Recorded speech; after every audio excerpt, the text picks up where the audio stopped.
Do y'all ever have those moments where you go into a store and you go, oh my God, I must be bonkers? And you do it anyway?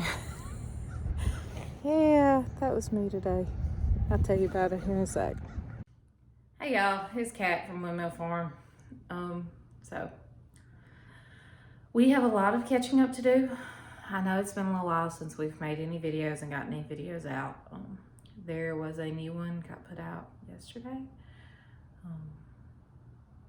And it covered a little bit about what's going on kind of with us here at the farm.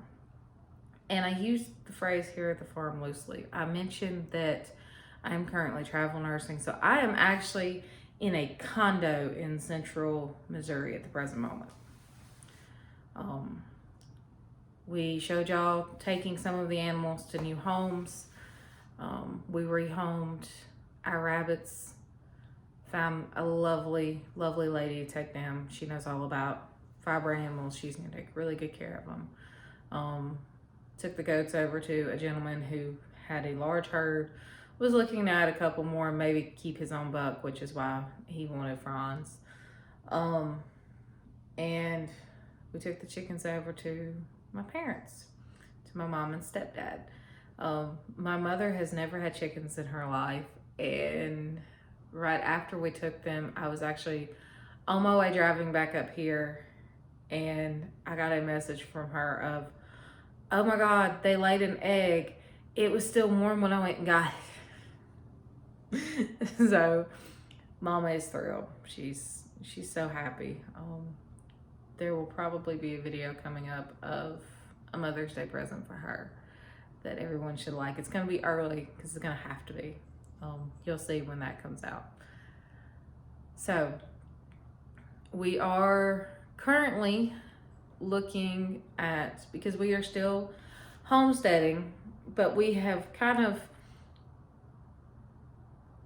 worked through some mistakes, some things that we've decided that that's not really what we want to do, and we've settled more on what we feel like is what we want to do. So we're going to be working in that direction. There are a lot of things coming to the homestead in the next year. I will be travel nursing for at least to the end of the year, if not through the end of next year. It really just kind of depends on how things work on the homestead and some other things that I have in the works as far as employment.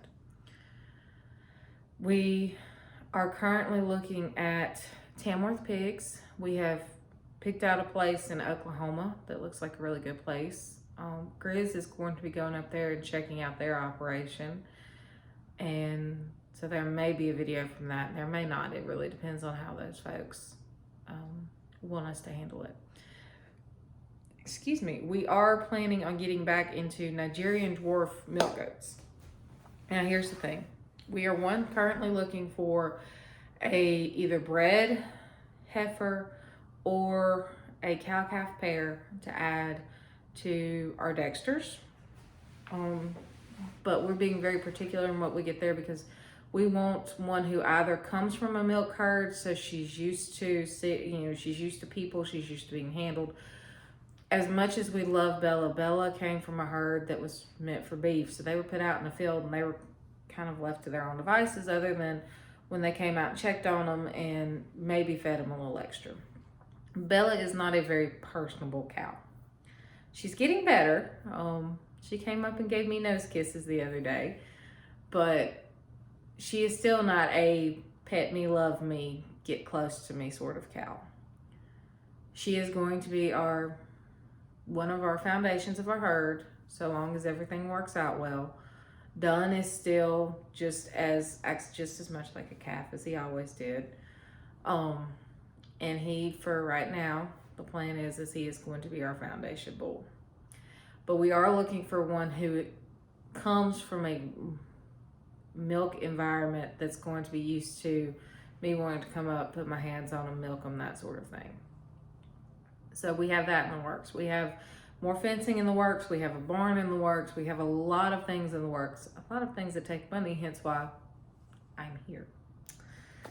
So we also are looking at getting back into Nigerian dwarf goats. Now, the first little goats we had, They were a mixed breed, just a kind of mixed herd. None of them ever really bagged up to the point that they were going to be able to give us any milk above and beyond what they were already giving their kids. We are actually really looking at what lines we want. We're being very particular in what we want. And we have some herds that we've looked at, and we're hoping to be able to get some bloodlines from them here late spring, early summer. That's the game plan. We'll see how things work out. So the whole reason for the "do you ever walk into a store and just, this is bonkers" comment from the first part of this video today.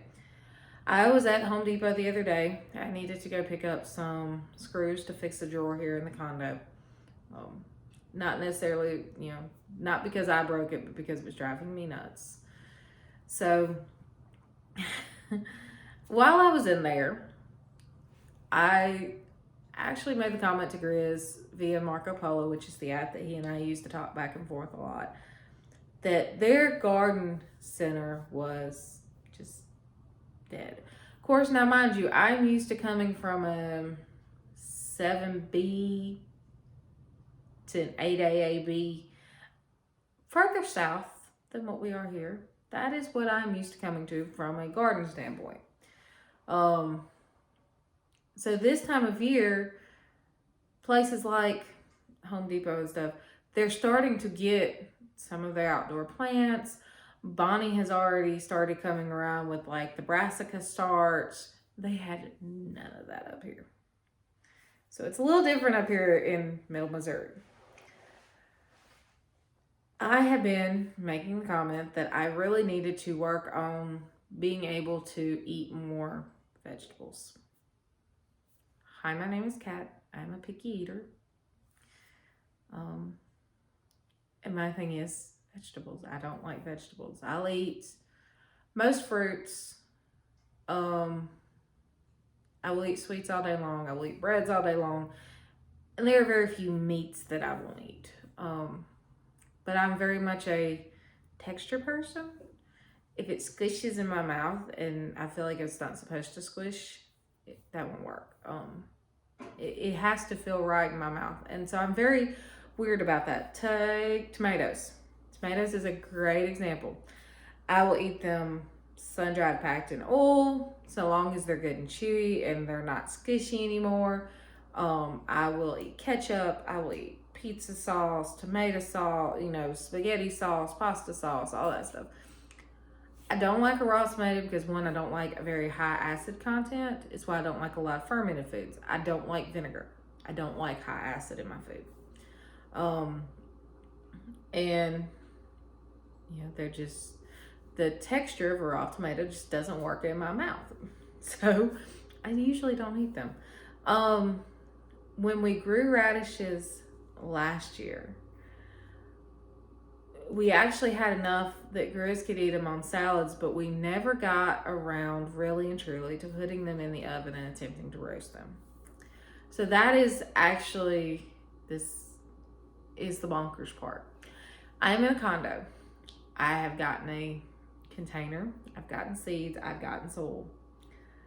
I am trying to grow some radishes to see if, one, being up here in the much colder climate will make them a taste that I can stand, because I don't like the pepper of a radish. I don't like a hot radish. See if the cold makes them any better, and to see if I can roast them and make them something that I would be willing to eat on a regular basis. It's absolutely bonkers. I am here for about a month. I've got about a month left on this contract, and I'm trying to grow food in containers on a balcony. So we're gonna step outside and let you watch me as I plant these. So this is all gonna be interesting. It's gonna be fun. It's an adventure, right? Always an adventure. All right, y'all. So I have my container. This is just a container. I actually found it on clearance. It's like a 2-foot long, just rectangular container I found out clearance at Home Depot. Well, you saw when I was there, it was being bonkers the other day.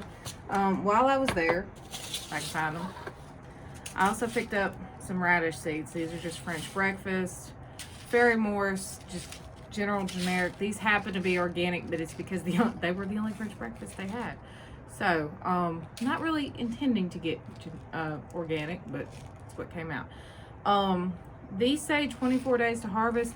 I know I have grown some from Baker Creek before that were like 18 days to harvest. So just check your package. Also on here, it will tell you, maybe not on this one, that some of these packages on the back will actually give you instructions for if you're planting them in a container. I am just basically going to go down and do 2 rows, and I'll probably fit 10 radishes a row. So I'm gonna get those planted. Y'all come back and help me with that.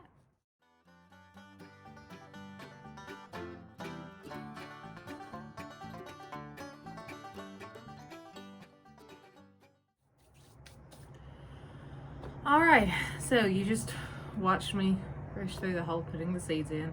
I just kind of brushed the dirt back over top of them because they don't need to be planted just super deep. The radishes I did at home, I didn't plant super deep last year, so, but I managed to fit 14 in here.